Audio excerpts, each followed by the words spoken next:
Bonsoir tout le monde, on est mardi, il est 20h, bienvenue sur le stream du permacodeur.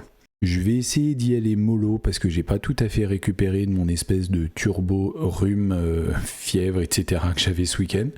Donc bonsoir à vous. Alors dans les petites annonces, il y a les vidéos du Devox qui sont sorties. Donc il y a pas mal de choses à regarder, je pense qu'on va pouvoir se diffuser ça pendant un très très long moment puisqu'il y en a vraiment beaucoup, il y a 115 vidéos dans la playlist. T'as revu HTMX, c'est très gentil à toi. Je continue de scroller, hein. Il y en a pas mal.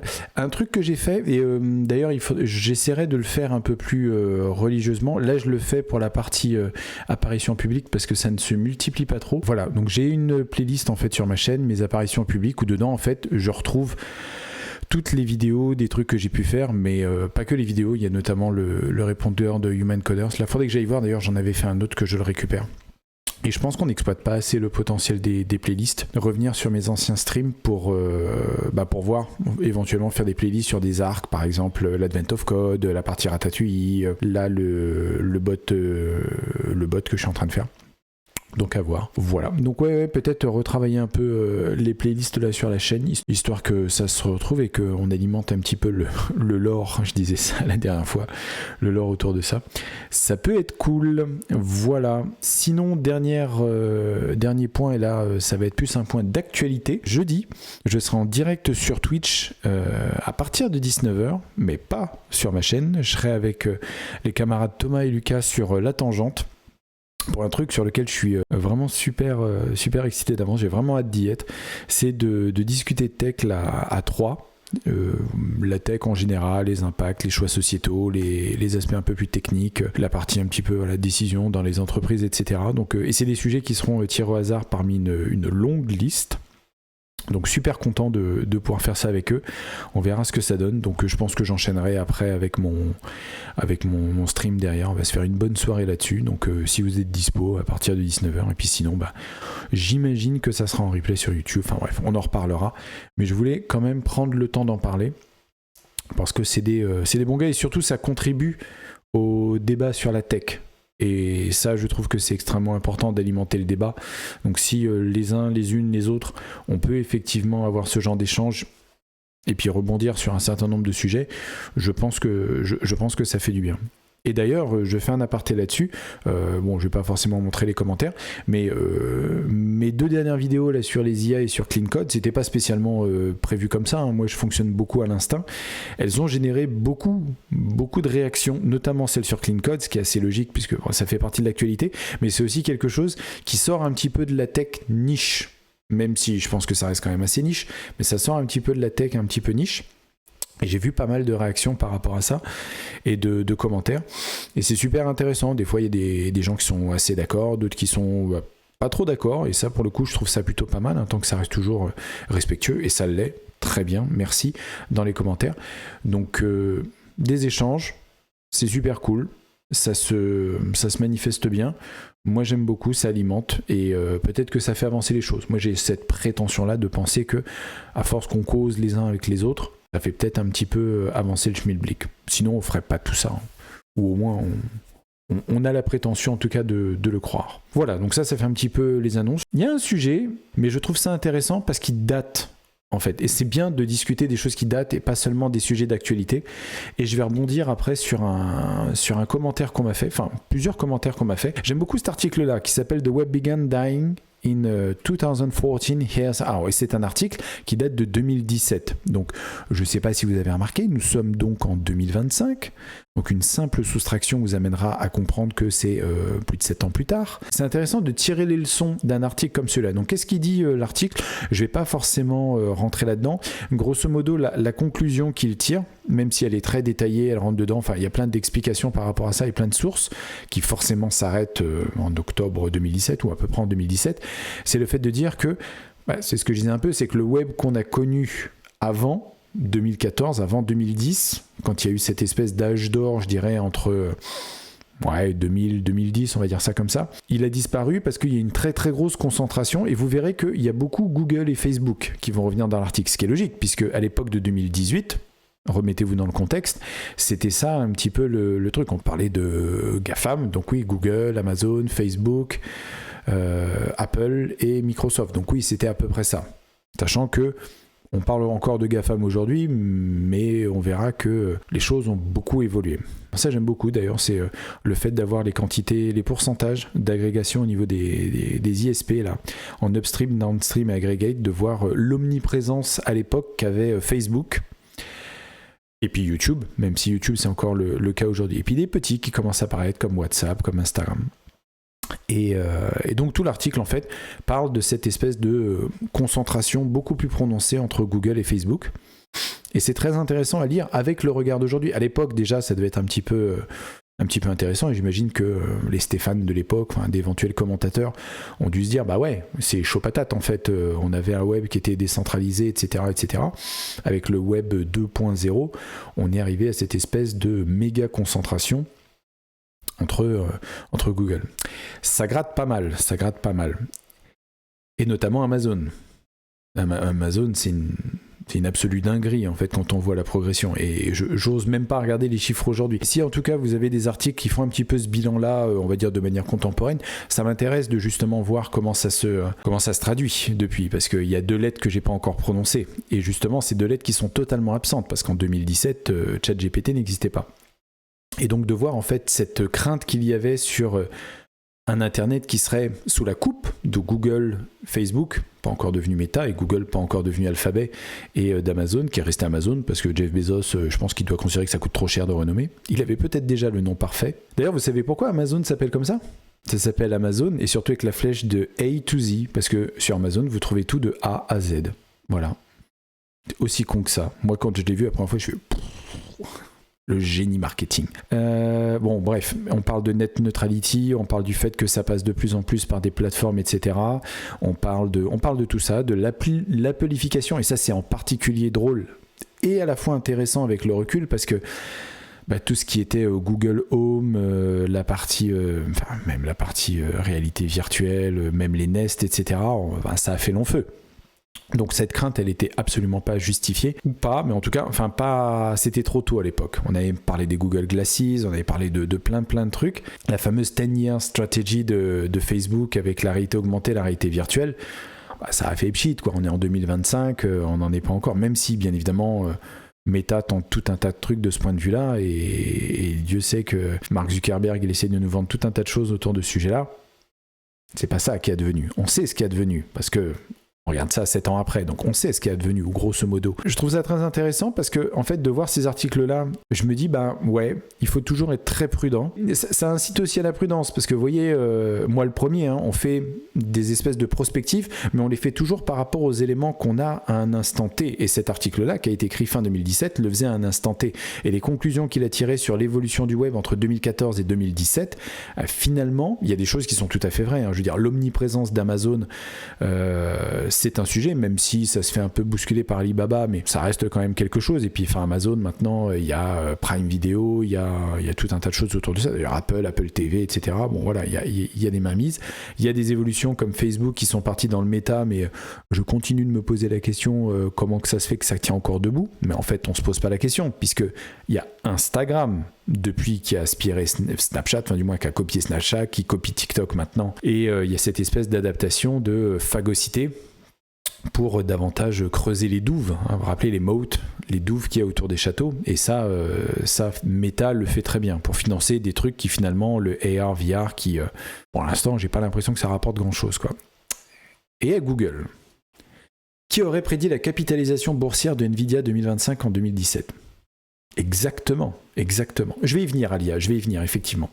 Et Google, encore aujourd'hui, on se pose des questions, même si a priori la version 2.5 de Gemini a l'air de péter tous les records, là, Fireship en parlait dans sa dernière vidéo notamment. Il y a un sujet autour de Google, parce que oui, depuis 2017, et à partir de 2022, il y a eu ChatGPT, il y a eu les IA génératives, il y a eu tout un truc comme ça, et ça a complètement changé la donne, à tel point qu'aujourd'hui, je vois ça régulièrement passer. J'aimerais bien avoir des stats là-dessus, mais bon, ça reste quand même très privé, puis touche au business de Google notamment, les gens utilisent de moins en moins les moteurs de recherche. Ils causent directement avec leur ChatGPT. J'ai amalgamé ça sous le terme ChatGPT, vous me pardonnerez, mais c'est ça l'idée en fait. D'ailleurs moi-même, je veux dire, il y a des fois, je fais des requêtes sur des trucs un petit peu ésotériques.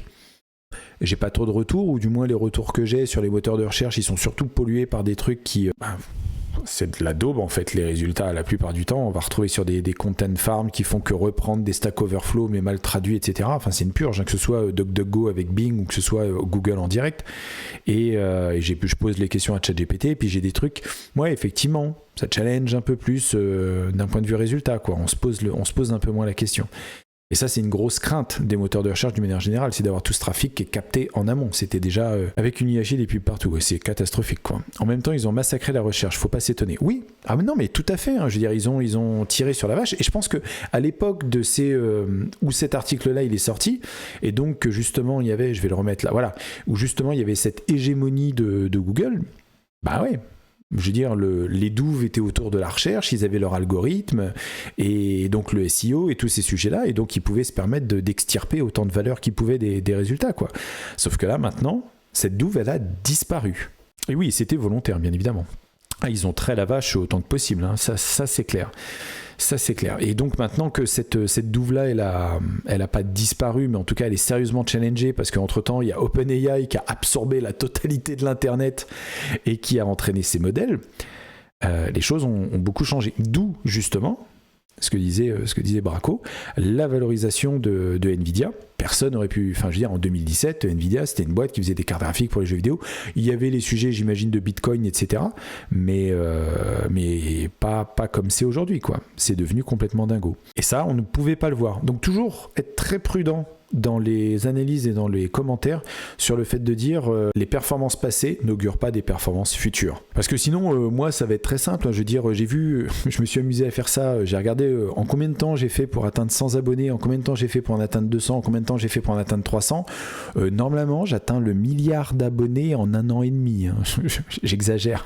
Mais vous voyez le truc, quoi, à partir du moment. Et c'est ce que je disais un petit peu sur les IA, quoi.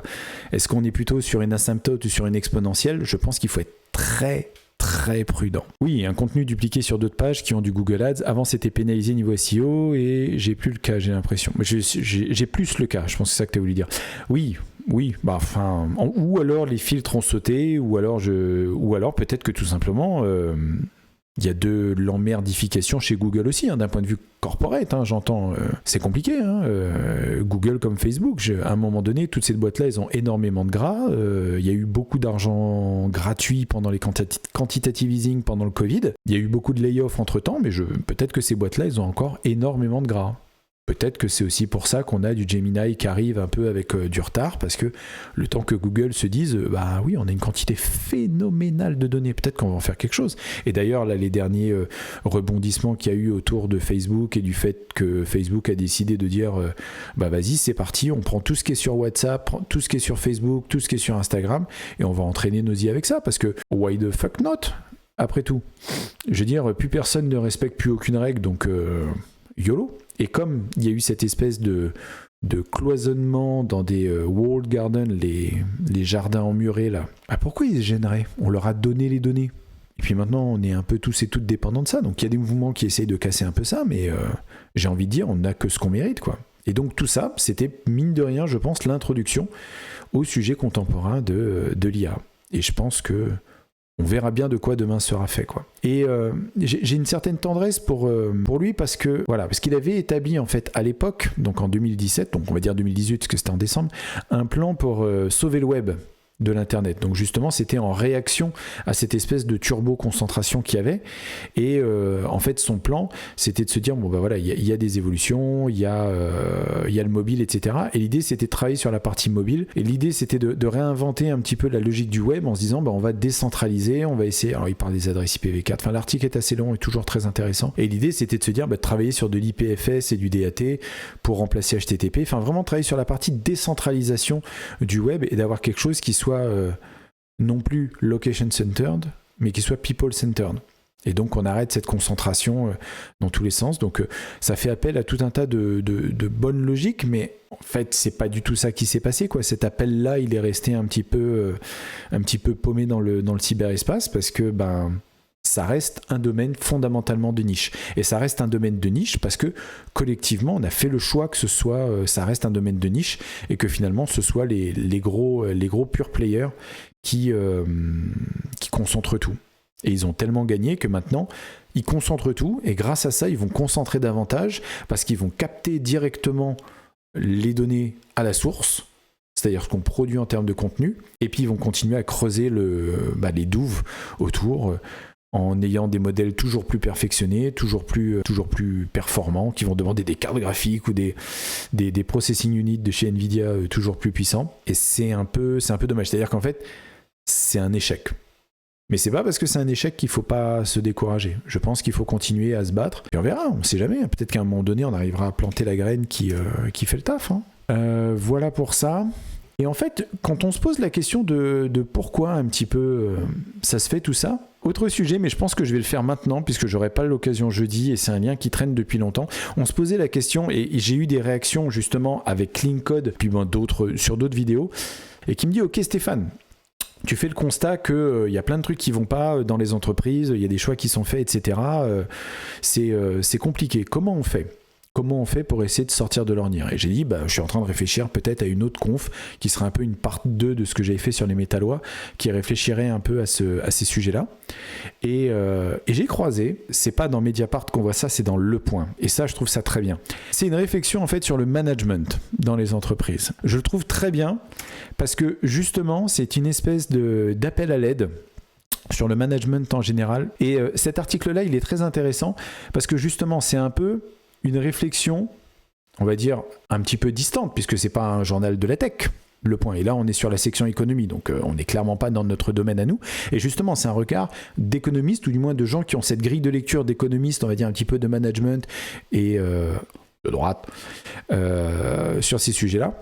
Et moi, je trouve ça très intéressant. Et cet article-là, pour le coup, il tape exactement dans ce que nous, on dénonce depuis très longtemps. À savoir le fait que on se retrouve avec tout ce que vous avez pu voir sur LinkedIn ou sur Insta au niveau du bullshit, etc. Et sur des gens qui, de plus en plus, ne comprennent même plus ce qu'ils font en termes de management. Et surtout, ils sont maintenant obsédés sur les histoires de ChatGPT et d'IA en général. Et comme l'IA va avoir tendance à renforcer votre a priori d'une manière positive, parce que l'IA ne vous dira jamais que vous êtes en train de dire une grosse bêtise. Non. C'est un phénomène qui s'accélère, et notamment sur la partie des KPI. C'est quelque chose qui n'est plus seulement dans le cercle de la tech et des gens justement, on va dire entre guillemets passionnés comme nous qui gueulons parce que foutez-nous la paix, on voudrait bien développer, etc. Non, là il commence à prendre la mesure en fait du problème, à savoir que on commence à avoir des KPI un peu dans tous les sens, et Le Point il cite une méta-loi. Ils commencent à percuter quand même. Soit ils commencent à se rendre compte qu'ils font n'importe quoi, ils assument le fait qu'ils font n'importe quoi et que la toxicité, mais tu l'as mentionné, let's go, et que ça devient n'importe quoi. On est sur des plans d'action, on est sur des KPI, on est sur tout le bullshit qu'on a pu voir, qui a été très bien caricaturé sur les réseaux sociaux. Et ça c'est un vrai problème. Tout est individualisé, tout est KPIsé, et on ne sait plus où on en est. Et voilà, ça commence même à causer biais cognitifs, ça commence à causer, finalement, peut-être qu'on ne sait pas ce qu'on fait, peut-être qu'on ne sait pas comment on pense, peut-être qu'on devrait commencer à déconstruire.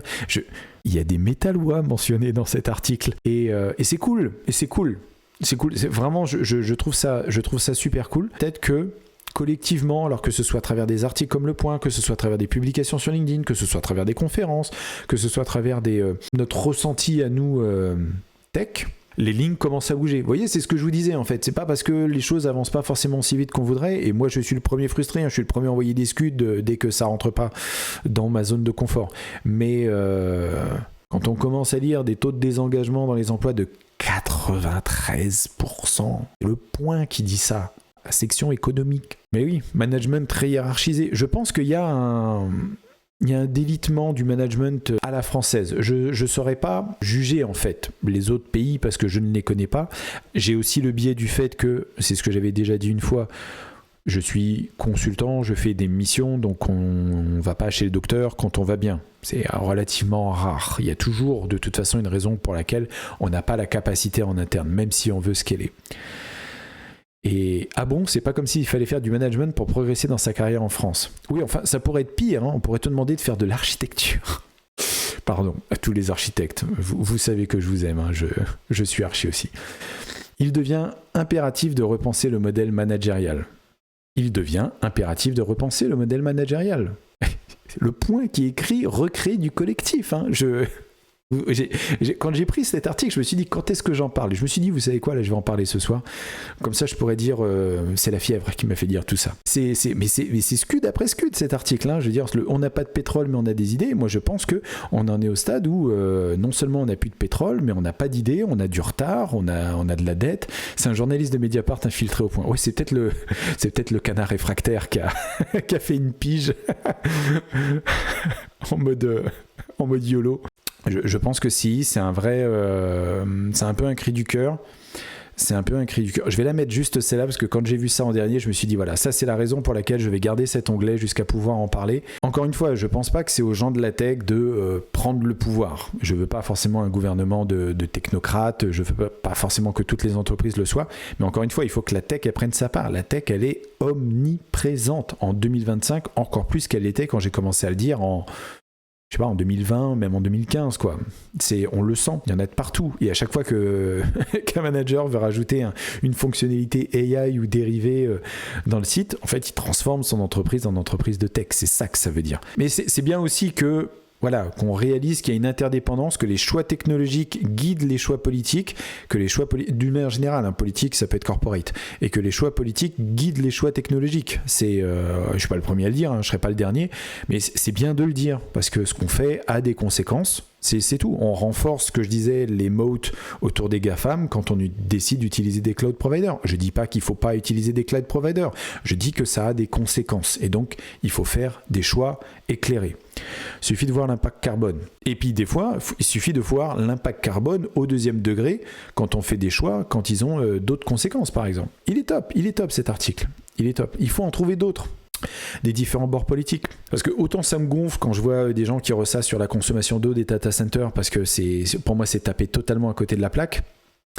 Autant c'est bien aussi d'aller regarder ce qui se passe quand des sites, des journaux de management, etc., ou du moins qui sont proches de ce milieu-là, et commencent à se dire dis donc, les gens ils ont plus envie de travailler, les managers ils savent plus quoi faire, on est tous tout paumés, et en plus on a des burn-out, et en plus en termes d'économie on est en train de méchamment décrocher. Moi je trouve ça plutôt cool. Ça alimente le débat. Donc après qu'est-ce qu'on fait ? On fait déjà ce qu'on peut, et c'est déjà pas plus mal.